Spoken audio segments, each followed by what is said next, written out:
And in many ways, this campaign was America's first true scorched earth policy. The forces tasked with this order were to carry out with ruthless efficiency. And so this wasn't just retaliation, it was preemption. And Washington hoped to force the six nations to sue for peace.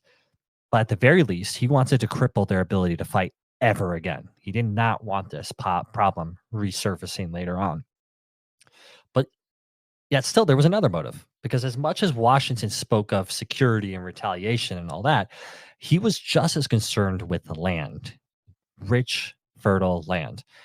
And we have to remember, Washington, like many of his contemporaries, envisioned this new American republic as an agrarian empire.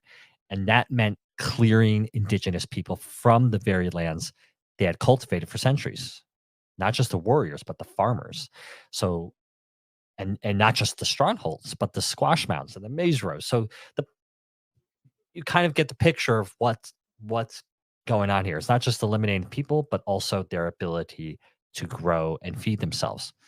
So at this point, the plan is set. The Finger Lakes region, then the agricultural heartland of the Seneca and Cayuga, was to be turned essentially into a graveyard of fields.